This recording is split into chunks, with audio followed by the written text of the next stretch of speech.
Welcome to the Girls Marketing Podcast, your one-stop shop for all things marketing and the perfect backing track to your workday. Every week, we get up close and personal with marketers revolutionising the industry so you can learn from the best in the game. From the latest marketing trends to building a successful marketing career, no topic is off limits. At Girls in Marketing, we champion progress, inspire change, and encourage women to take the marketing world by storm. Check out our website and membership to learn more and get involved, as we'd love to welcome you to our inner circle. Right, let's dive into another episode together. Welcome back to another episode of the Girls in Marketing podcast. Adanola is one of the hottest brands right now, and the athleisure brand has taken the fashion world by storm. Today, we have Lily Thistlewood, Head of Performance Marketing, on the podcast to chat all about her broad career experience. From running her own marketing agency to working for big brands like the Very Group, Lily's career experience is something that we can all learn a lot from. If you want to see more guests like Lily on the podcast, make sure you leave a rating, as it helps us out more than you can imagine. Now, let's dive into the episode. Thank you so much for joining us on the podcast today, Lily. Thank you so much for having me. I'm excited. I would love to start and chat about how you found out about marketing at the very beginning. The very beginning, I kind of just fell into it. So I was destined to be a PE teacher, I thought. And I was at uni in second or third year. And then I stumbled across a marketing module that was part of my course. Decided to sign up for that module, and the rest is history. Just completely fell into how creative it is, how strategic it is, how reliant businesses are on marketing as a department. And yeah, kind of speared my career in that direction. I feel like a PE teacher's quite niche. Yeah. I wasn't a big PE fan in school. Were you a big PE fan I'm then? the biggest sports person, yeah. What's your favourite sport? Netball. Oh, really? Oh, see, I feel like, you are giving me netball. Am I? Yeah, netball Small and quick. vibes. Yeah. You know what? I've really got into tennis recently. Okay. So I've never been a sporty person. Yeah. But I've been going to tennis and I am enjoying that. I love that. I feel like PE teacher. So how did you go from that idea of like, I want to be a PE teacher to like, I want to be in marketing? You were just interested in it? Being really honest, I did a session in Camp America for like 3-4 months, and the kids did my head in. I was like, this is not for me. There's no way I can actually have this as a full-time job and a career. So I came back to my third year and I was like, right, let's pick these modules. And I picked up a marketing one and I pivoted it towards sports marketing. I had an internship with Umbro, which I loved. Unfortunately, Nike weren't taken on at the time. And yeah, then I kind of fell into very.co.uk where I had my first role. Amazing. Yeah, so what's your kind of current role now then? My current role is Head of Performance Marketing at Adanola. Okay. And what does that include? What do you do? So performance marketing, there's a few different phrases for it. You know, a lot of people classify performance marketing as digital marketing or paid media or paid social. At Adanola, because we are still in that startup phase, because we are such a lean team, my role is basically managing the performance of all marketing channels. A lot of that comes from digital. It's our biggest investment, but it's still keeping an eye on how our influencers are performing, our community, our events, our organic social. So I would encompass it as the performance of all marketing. Would you say it's like, I feel like I haven't heard many people with the title performance. Yeah, it is a bit niche. I was going to say, is it like, niche? And is that something that you feel like, getting to where you are now? Yeah. Have you always kind of been interested in like the performance side of things? Again, so my first role ever was at very.co.uk and I had the best time. I always speak really highly of my time at Very. It was incredibly big business to start my career off at, and it was so big that it had a lot of different departments and they encourage you to move around. So I did a stint in email marketing, brand team, YouTube, organic social, the trade team, and then I eventually stumbled across performance marketing. And up until that point, my roles had been relatively creative. So performance marketing for me was a perfect mix of creative plus analytics and numbers. And that just suited me down to the ground, and it kind of just went from there. Okay. So what does it include then when you think of performance marketing? So it's everything and it's analysing the performance of those things? Yeah. So traditionally digital, paid media, paid social, paid search, it's media. So it's putting money behind activations, money behind ad platforms and channels to extend the reach of your brand. but you're using that investment to get a return. So whether that's the acquisition of new customers or whether it's return on actual investment and products, you want to see value from, the media that you're placing behind these channels. Performance marketing is that, but it also includes, how's your organic strategy performing? Have you got your UTMs in place? Are you driving sessions and traffic? Because this all these metrics are as equally as important. Yeah. Would you say performance marketing is important for, obviously Adanola's like a smaller business. Would you say it's important for like any size businesses, or certain businesses it's more important for? I think for any business that is using marketing, you need to understand the performance of that marketing. Even if you're not at the stage of investing and, operating paid media channels, you still need to understand the fundamentals of organic. Like, how is your organic social performing? Are you working with influencers? What are those guys delivering? And, the performance can be measured outside of just vanity metrics like likes and engagement and views. You could look at, is it driving quality traffic through to your site? Are those influencers creating a network for your brand that is driving sessions? Over time, those sessions will convert into purchases, but it's all got to start from somewhere. So yeah, I'd encourage all brands who are investing into marketing as a department to look at the performance of those channels. Yeah. And I think at the end of the day, it's, that saying of what gets, I'm going to mess this up now, but like what gets managed, what gets measured, gets managed, gets improved. I feel like that is performance marketing as a whole. Yeah. And I think we talk so much about, track your metrics, like make sure you understand and you're able to improve. Do you feel like then with performance marketing, a lot of it is about how do you take something and like improve it? Because you're obviously monitoring the performance. So it's about getting to that next stage, or like, okay, this is something we found. This is how we improve it. Absolutely. It's all relative. And everybody, you think performance and you think sales, okay? Performance encompasses so much more than just sales, because those sales have got to start from somewhere. They've got to start with eyeballs. So you've got to extend your reach. You've got to get your views. You've got to eventually get the clicks. Clicks will turn into traffic. Traffic will turn into actually viewing the product and maybe adding it to your cart. And then eventually those users will convert. But you've got to think about, the steps before that conversion piece that is driven from wider marketing channels. Yeah. Do you have that burning desire to create a website for a new idea but don't have any coding experience? Don't worry, I've got you. HostInger is a sponsor of today's episode, and they have created an AI website builder tool allowing anyone who wants to take their idea online to do so with zero coding skills. Just write 3 sentences to sum up what you're looking for, and HostInger does the rest. The AI even offers personalized suggestions on layout, design, and content. Bring your new idea to life by heading to hostinger.com/girlsinmarketing and use the exclusive code girlsinmarketing for 10% off your plan. What's stopping you? Would you say, are there any kind of common misconceptions with performance marketing? I think back in the day, people would go for the low-hanging fruit. You'd go for people who were already going to purchase anyway. So, you actually spending money to get those guys over the line is a big waste of your investment. I think, a few years ago, and I've been doing this for a long time now, so I've seen it go through many nuances. It was a lot more technical than it is today. It was very kind of segmented. You'd really test and learn. You'd rip your audience to pieces and you would test, learn and optimize. Now it's kind of come full circle where brand investment is as equally as important as those targeting metrics that you can look for. So you need to kind of consider those top of funnel metrics. How are you going to drive brand awareness? How are you going to drive traffic through to your site in addition to those guys eventually converting? Okay. Yeah. Interesting. Secrets. I wanna dive a little bit more into like you and your career, because I feel like, we were chatting before, you've had so much experience. You've worked in-house, you've had your own agency, and then now you're in-house. You work in-house like for a bigger company and now you're in-house for a smaller company. I'd love to talk a little bit about that, because we have so many people in our community who are like, should I work agency? Should I work in-house? So I want to unpack that a little bit. Yeah.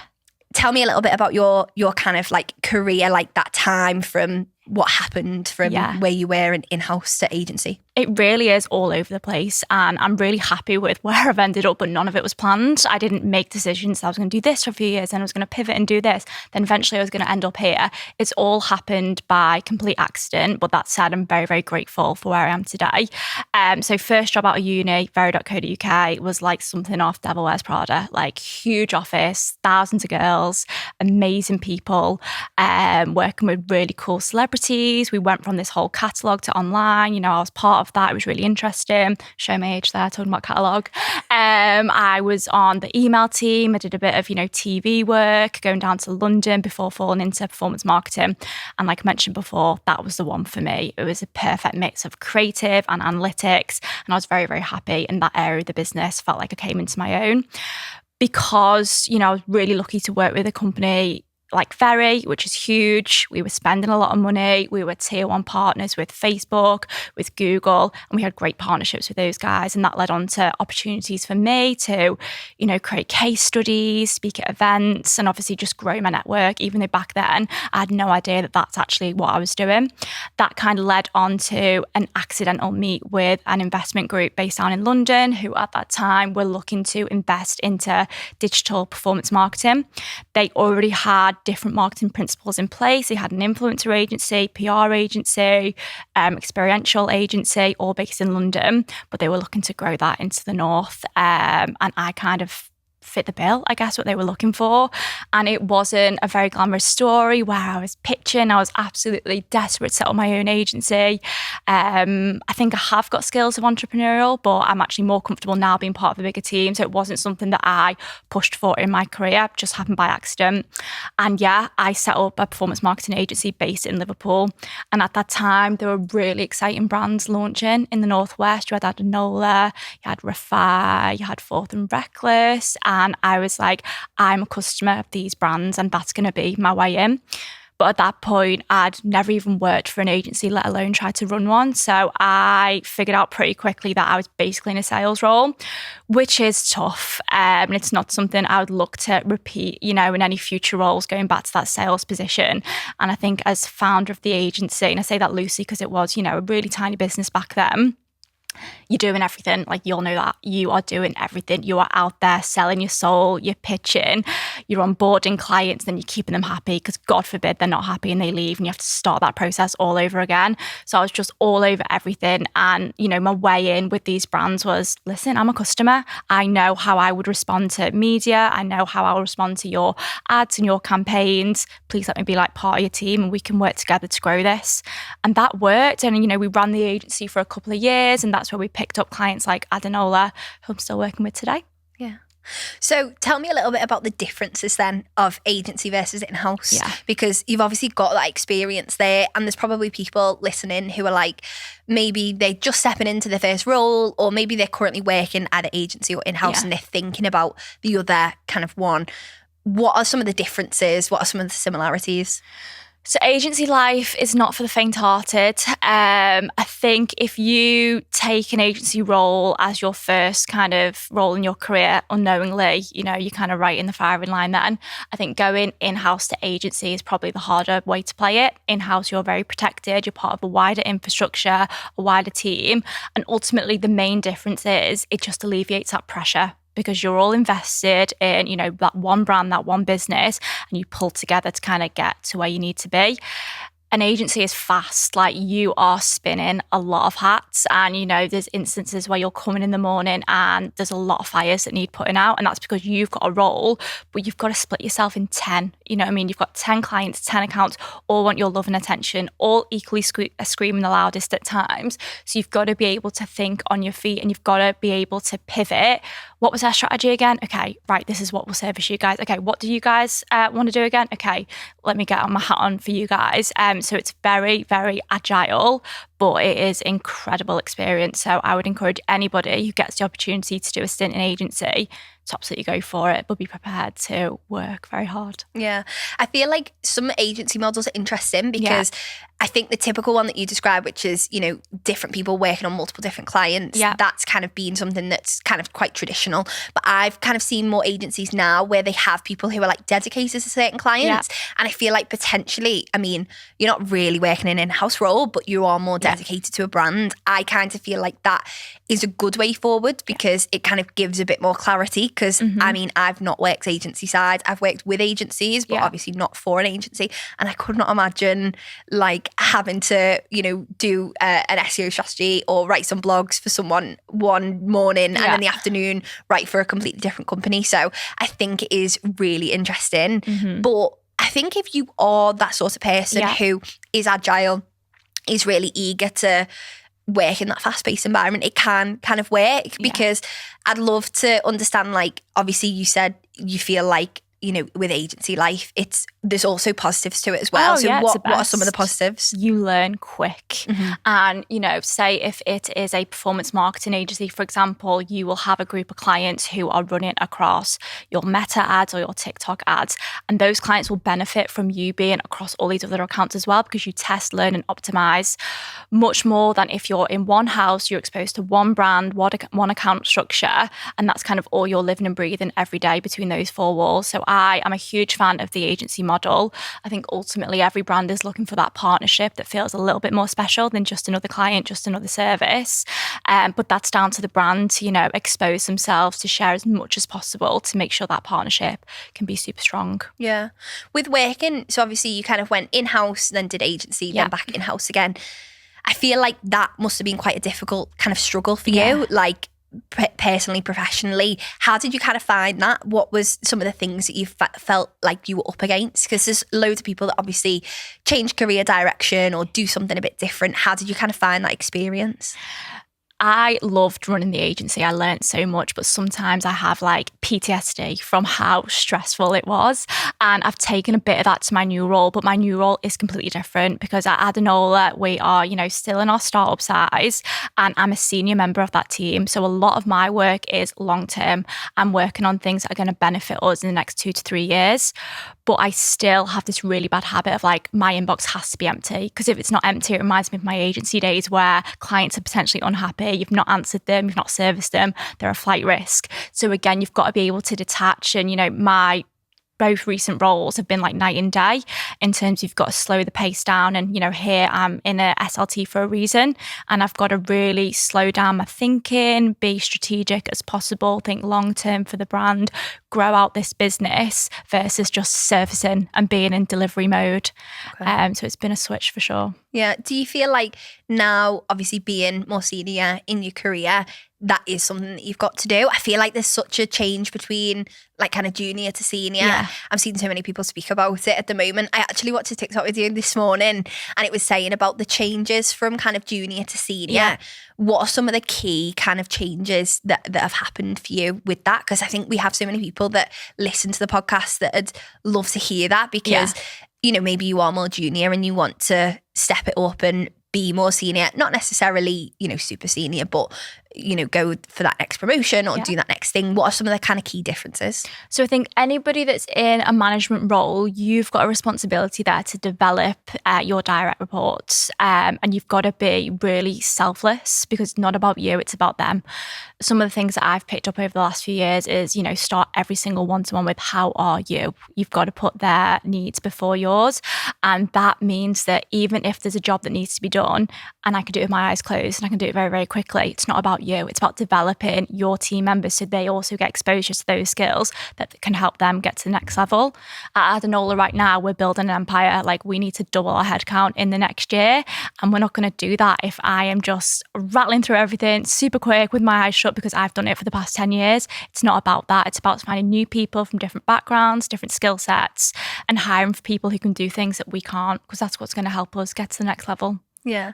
How do you find like managing people? Like, what is your current like situation at Adanola? How do you find that? Because I think some people are quite natural at that, and then some people it's not a natural thing. I love managing people because I love people. I'm a very social person.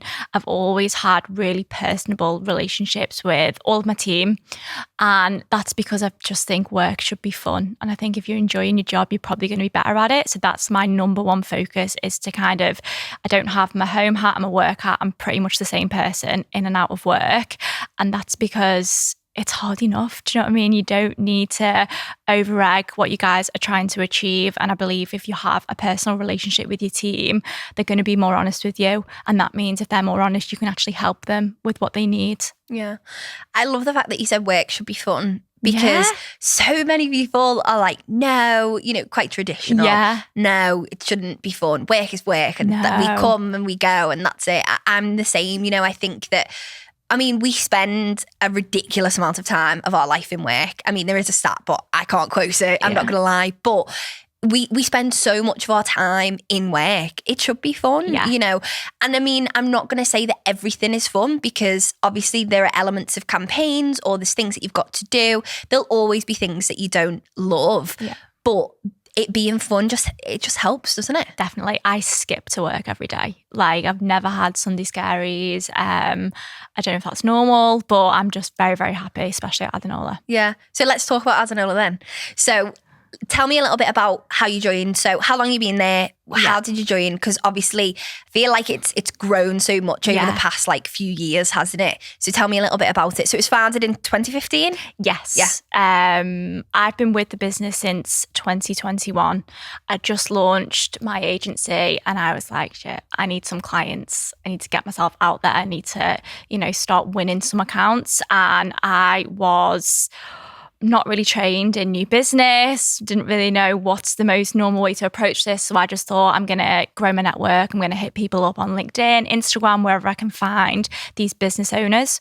And I reached out to Hiram Cook, who is our founder, and he just kept ignoring me. And I was hounding him. I kept, you know, messaging him saying, you know, we'll just set up an agency. We're full of your customers. We can do the best job across your ad accounts. And at that time, they were like a team of 5. And he was like, it's fine. I do the ads myself. Like, we're okay. We don't need an agency. And I just kept knocking on that door. And I was like, but you do.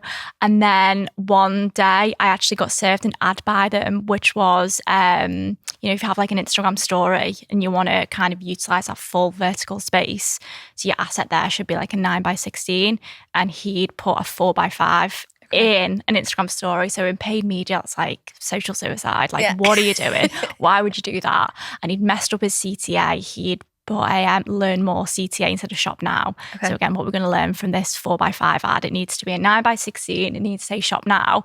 And I screenshotted it, and I was really cheeky, and I just sent it directly to him. And I was like, I would never let this happen. I was like, I would do so much of a better job than this. And he was kind of like, oh, okay, there might be a bit of an opportunity for you guys to help out with Black Friday. And I took the opportunity and ran with it. And I remember running back to my investors being like, we've got Adanola. And they were like, who? And I was like, trust me, like, these guys are going to absolutely fly. And we worked with them over that Black Friday. It was the worst commercial day of my life. I lost money on the account, but I was so desperate to work with them. And I knew I'd do a good job, and I knew I'd be able to grow the account, and that in turn would be a good commercial deal. I started working with the guys as their agency in 2021, did that for about 18 months, 2 years. And then when I dissolved the agency a couple of years back, I basically moved in-house. Yeah. It's so interesting. Like, I mean, I love the fact that you say hounded. Yeah, I'm not proud of it. But I mean, we always say, you know, with different things, not necessarily even pitching, but, you know, with jobs or other things, you know, follow up, talk to these people, build that network. And I think, you know, I've told the story before, but Amy, who is our marketing and commercial director, she messaged me, I want to say about 5 times. She messaged me and she was like, I'd love to get involved with Girls in Marketing. This is when she worked full time. And it was just kind of more like, I love the mission, I love the vision. Really on board with it. And I read it, and it was one of them things that it's founder life, isn't it? You read it and you say, okay, I'll reply to it later. And then I just kind of forgot, I'm not going to lie. And then she messaged me again. And then I did reply, and I was like, oh yeah, I'd love to talk to you. But I didn't really know like what about. So I was kind of like, yeah, I'd love to talk to you. And then it never went anywhere. And then she messaged me again. I feel like it works, you know, and that's something for me I always find with people is sometimes I just get messages where it's like, can you look at my CV? And I'm like, we've built no relationship.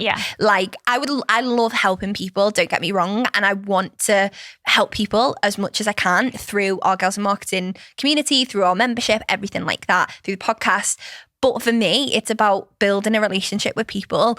And I think that so many people get it wrong, especially kind of at the start of your career, because we're not really trained in how to build relationships with people. You know, at university, lecturers say network, but what does that mean? Like, going to an event and speaking to people is one thing, but actually building a relationship with people is a whole other thing. So I love the fact that you said, you have no shame. Him. And also quite cheeky would send in the, you know, his own work as well, because he was running the ads, and I was just like, Hiram, I've got this. Don't worry. You know what? You solved a problem for him. Like, you were that solution. And I feel like that is basic marketing, isn't it? You know, what's the problem? What's the solution? The problem is you're not putting out ads that are going to work. The solution is this agency.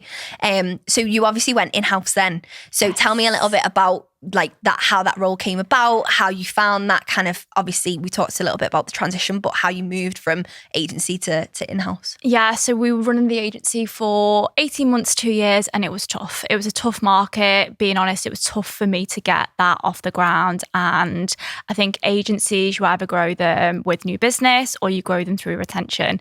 And I was doing a great job with our existing clients, but it wasn't growing as quickly as I'd maybe liked or hoped. And I also really struggled with the pitch and ditch mentality that is famous in agency world, where you sell your soul, you pitch, you bring them in, you never see them again because you're on to the next. And I really struggled to let go. I was always like, how are Adanola doing? Like, kind of come to that meeting and my team were probably like, we've got it covered, like go win new business. And I really struggled with that. So we decided to dissolve the agency and I moved away from that business in November 22. I then was like, wow, I've got no plan. Like I literally have stumbled at this point with an agency. I've stumbled at this point where I decided that wasn't for me, but I've got no plan. And I kind of took the time to interview at a number of places, like big, huge network agencies, big platforms as well. You know, TikTok and Pinterest always really interested me, smaller businesses, and nothing really felt right. So I was really fortunate that when I was dissolving my agency and obviously letting my clients know what was happening, they all kind of expressed that they wanted to work with me one-on-one. So I had nothing else to do. So I thought, okay, let's do it. Let's have this year of being a freelance consultant, and Adanola, one of those clients. So it started off where I was just doing 2 days a week with the guys to kind of maintain their ads for them, act as their in-house agency. And over that year, the business just flew even more. We continued to grow. We continued to, need more people. And then that eventually evolved in them asking me to be a full-time member. Yeah. And I was like, absolutely. What a story. That's so nice. I think, that's kind of the dream, isn't it, really? Especially because you said you were like a consumer of Adanola as well. Today, I'm still their customer. I'm probably getting a little bit of the higher of the age bracket of our customer now, but I live and breathe that brand and know what makes it tick. And that's probably is why I'm very, very happy there. Yeah, I think that's a key thing. And I mean, that's a dream, isn't it, for so many people? Finding a brand or a company that is like the dream to be at, whether you are a customer or even if, you just believe in what they're doing. I feel like that is the dream. And I feel like that's why I enjoy my work with Girls in Marketing so much, because I love helping people. I love like everything that we do. And although I am the founder, so I am quite biased, I still feel like I feel like I'm in like this dream job, and the thing is as well, obviously with Adanola, it was one of those things where it was kind of founded and then it's grown and grown and grown. Yeah. And then now it's almost like just took off, hasn't it? Yeah. So tell me a little bit about the team set up then. So the team is the most incredibly talented people I've ever worked with. And, it speaks for itself when people actually realise the size of the team that we've got. So we've got about 60 people in our head office and people think there's a lot more of us. And we're all really tired and run ragged, but we're doing a very good job. So we're a lean team, but we want to grow. We don't want that to stunt our growth by not having, enough headcount in the relevant areas. The business is brand first. It's still to this day, brand runs throughout the core of that business. So it was very creative heavy when, I look to kind of grow out the marketing team. There's like one or two of us that love Excel and love numbers. The rest are creative through and through, born and bred brand people that have ultimately got the business to where it is today. We've also got an amazing product team as well. We've got a CS team, customer service, that is integral to everything that we do. Those guys are so close to our customers. They've got a really slick feedback group to kind of like keep us in the know into what they're saying, how happy they are, how can we improve on our services. And finance, obviously, kind of like the basics in place. Mm-hmm. What areas would you say of marketing are you investing a lot into right now? Digital, just because we are in a growth phase and we need to put our foot down and grow. And digital is the biggest channel to extend the reach of your brand. Mm-hmm. You can scale that channel. If numbers looking good, you can ramp that up and increase spend. If numbers aren't looking so good, you can pause or you can pull back where you need to. So for us, it's a really reactive channel. Influencer is equally as important, but we don't use influencers in terms of paid. That still sits organically. Obviously, we pay our influencers to work with us, but we won't pull it into a paid strategy. Community, very, very important to us. We're an online brand, so we wanted something that enables us to reach our customers physically as well, put a face to the brand, and we're growing that most excitingly in the US at the minute. So our community in the US is growing really nicely. That's very exciting. No, that's so exciting. And I think that this is like the best time for so many brands. Do you think the kind of pandemic and COVID, do you think that had much of an impact on like the growth of Adanola? Yeah, obviously Hiram set up the brand in 2015. We didn't really get going until 2020. Obviously that was our lockdown year. Everybody's wearing leggings. Luckily for us, everyone's still wearing leggings. So it definitely helped. But we're in a saturated market. You know, we haven't got the monopoly on black leggings. A lot of brands are also selling very similar product. But if you want to be an Adanola girl and you want to be part of our community, then you'll know the difference between, you know, the market and our products. Yeah. So what is it actually like to work at Adanola? Like you said, you don't have the Sunday scaries. You skip to work. What's it actually like? It's a dream come true. Like, especially because we've just moved into our new office in the centre of Manchester.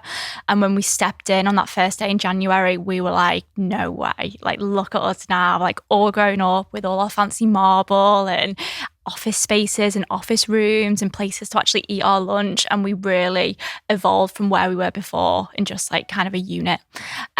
So that was a huge stepping stone, and it's definitely helped improve everybody's like mental well-being in work, which is really important for us. We're a people first business. So moving to the office, obviously we're a lean team, so everyone's exposed to the numbers. We hit trade hard on a Monday morning. We share it with every single person in that business. We have our trade team where we, you know, debrief everything, but then everybody will break out into our departments to make sure every single person in the business is up to date with commercially how we're tracking. And that's really important to help everybody really understand how we're moving. Everybody knows how important their role is in getting to us to our target. Mm-hmm. So yeah, it's a lovely place to work. There's just great people everywhere. You know, a lot of the team, this is their first job and we're really lucky to have them. We're now starting to evolve and get experts from all different backgrounds and experiences, which is great. You know, these guys have got skills gaps that we haven't got in the business at the minute. Yeah. So yeah, it's just a very exciting place to be. So obviously you said a lot of them are like, it's a first job. So I'm guessing they're like younger. Yeah. How do you find like, you know, you wanting to hire, you know, Gen Z or like younger people? How do you feel like that benefits the business? They are so close to everything we're trying to reach. So these girls are spending their life on Snapchat and TikTok and Instagram. They are in the know. And, you know, as a brand, you have two strategies. Commercially, how can we deliver our targets? But aspirationally, how can we excite people? And we have, you know, a lot of sessions in marketing where we're like, what's our next collab? Who's our next big moment or our next edit going to be with? And a lot of the names the girls are referencing, I'm like, sorry, who? Like, who's that? And I'm so old in compared to kind of like everything that they're bringing to the table. But that's important. Like, they're unlocking a market that I didn't know was, you know, even part of something. So it's really important that, you know, we are always kind of growing our audience out. We're learning, we're understanding what means something to those guys.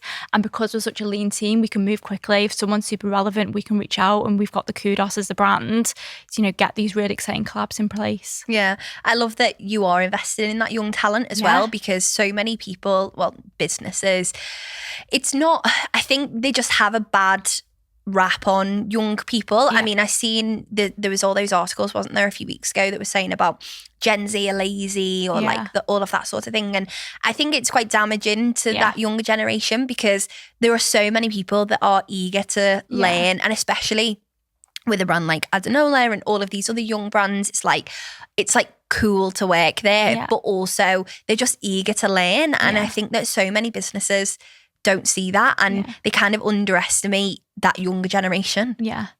It's obviously different. They're a whole other generation that differs from my generation, where we kind of started and how we've got to these points in our career. So obviously they're going to be different, but you've just got to learn how to kind of work with those guys and get the best out of them. I kind of just try to be really positive. I'm very happy in work. I'm very happy outside of work as well.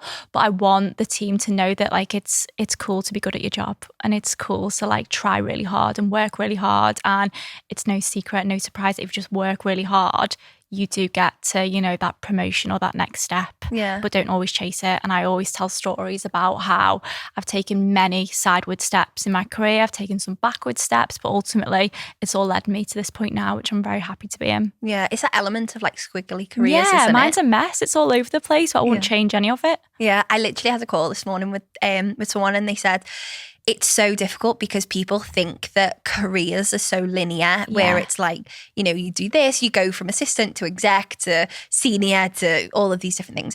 And it's just not like that, is it? Yeah. And I think that when you understand that and you just enjoy the moment and enjoy the fact that you're in a role that you enjoy or you're doing things that you like, I think that is like such a nice place to be. Yeah.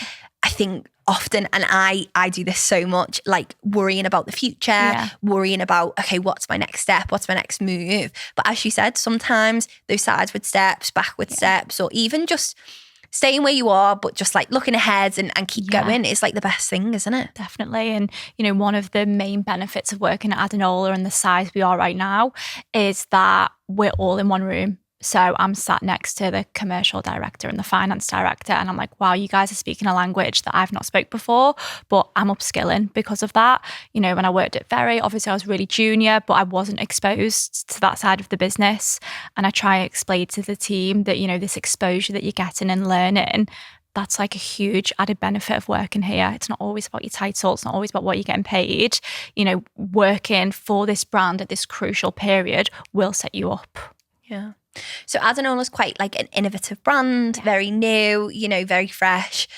What do you think is changing about like the fashion industry? Because I know we've had a few different people on before who've kind of worked in fashion, and people are really interested to know, how do you think, like, how is fashion changing? I definitely feel like the reason that brands like Adanola have done so well is because it is changing so much, like the landscape. I mean, as you say, a few years ago, like leggings are like a nightmare. Like people wouldn't go out in leggings, whereas now it's like, if you got a pair of Adanola leggings, it's like cool. Yeah. Like, how is that landscape changing?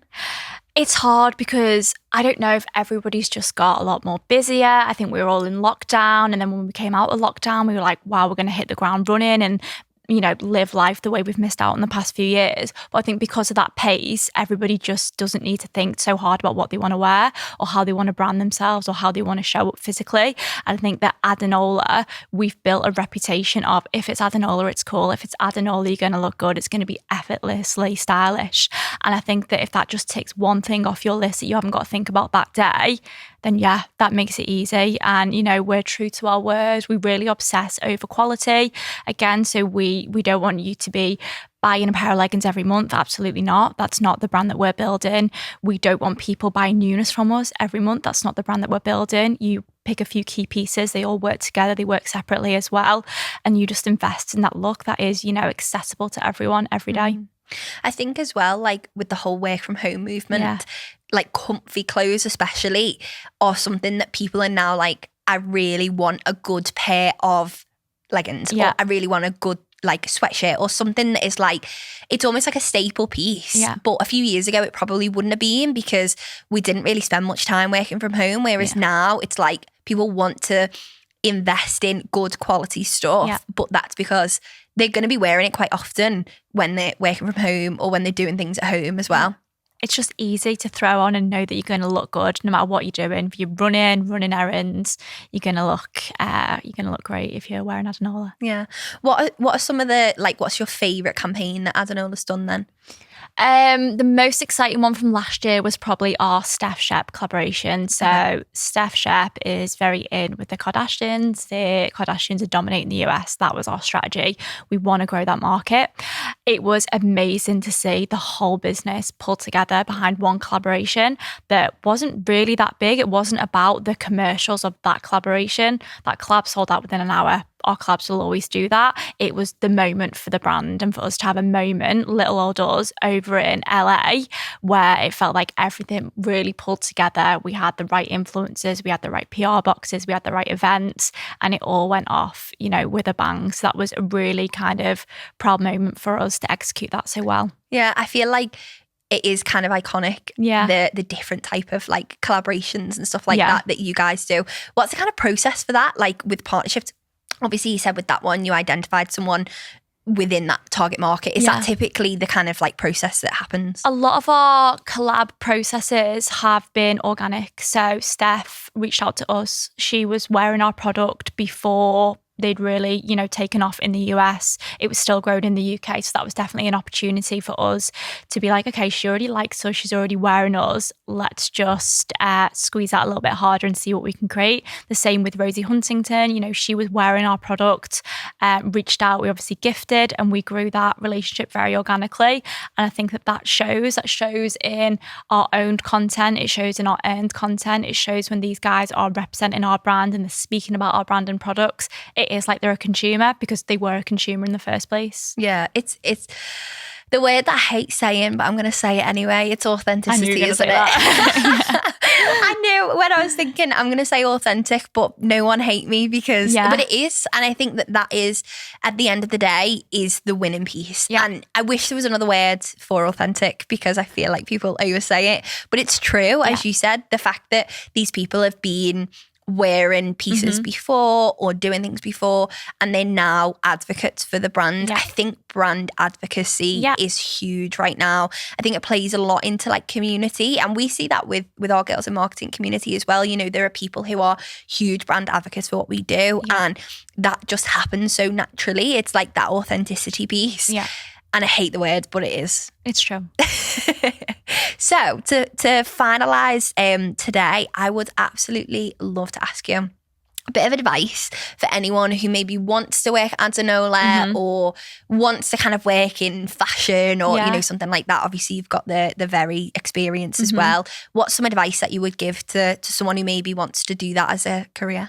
Throw yourself into everything. Like, just be that person that is all over LinkedIn with their, opinions, sharing articles, creating articles, reaching out to, brands that you actually believe in, because you can tell the difference if you're like, okay, and it doesn't mean that you have to be a customer, because we don't want to end up with a workforce that's all, females aged between 25 and 34. That's not the ambition here.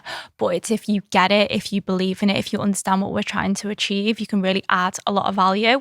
So just be that person. Go to events, chat to people, go on your own if you have to. I think LinkedIn, if you've got it right, if you've got your network working well for you, it's a very, very valuable place. Just keep pushing. Don't do the pray and spray approach where you're just like, I'm going to scattergun my CVs everywhere and hope, a few stick. If you really are focused about your career and the type of brand you want to be part of, really think about it. Do your research, do your digging. And go for it. Thank you so much for coming on today. I've absolutely loved this chat. Thank you very much for having me. Thanks for tuning in to another episode of the Girls in Marketing podcast. It was a good one, wasn't it? If you enjoyed the episode, please leave a review and rating of the podcast and share it with someone who may find it useful. Your support really does go a long way. We'll be back next week with a brand new episode, but in the meantime, keep up to date with Girls in Marketing over on social media and our website. We'll pop some helpful links in the description.